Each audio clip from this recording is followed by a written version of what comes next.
ગાંધીનગરના દહેગામમાં પણ અવિરત મેઘમહેર જોવા મળી છે। મડાવ તળાવ વિસ્તારમાં 100 લોકોનું રેસ્ક્યુ કરવામાં આવ્યું છે। ખજૂરી તલાવડી વિસ્તારમાં પોલીસે રેસ્ક્યુ કર્યું છે। પોલીસ દ્વારા એક દર્દીનું ખાટલામાં રેસ્ક્યુ કરવામાં આવ્યું છે। તો અનેક જગ્યાએ વરસાદી પાણી ફરી વળ્યા છે, જેના કારણે રેસ્ક્યુ કરવામાં આવ્યું છે। તો મડાવ તળાવ વિસ્તારમાં 100 લોકોનું રેસ્ક્યુ કરવામાં આવ્યું છે। ગાંધીનગરના દહેગામમાં પણ વરસાદ આફત બનીને ત્રાટક્યો છે। પોલીસે એક દર્દીનું ખાટલામાં રેસ્ક્યુ કરીને તેનો જીવ બચાવ્યો છે। તો અહીં વરસાદની આગાહી હવામાન વિભાગ દ્વારા અનેક જિલ્લાઓને લઈને કરવામાં આવી છે।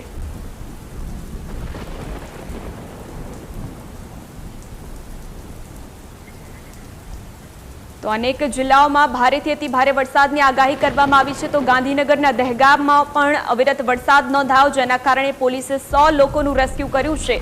મડાવ તળાવ વિસ્તારમાં 100 લોકોનું રેસ્ક્યુ કરવામાં આવ્યું છે। તો ખજૂરી તલાવડી વિસ્તારમાં પોલીસે લોકોનું રેસ્ક્યુ કર્યું છે અને પોલીસે એક દર્દીનું ખાટલામાં પણ રેસ્ક્યુ કર્યું છે, જેના કારણે આ દર્દીનો જીવ બચ્યો છે। અનેક વિસ્તારોમાં નીચાણવાળા જે વિસ્તારો છે ત્યાં પાણી ભરાવાની સ્થિતિ ભારે વરસાદના કારણે જોવા મળી રહી છે।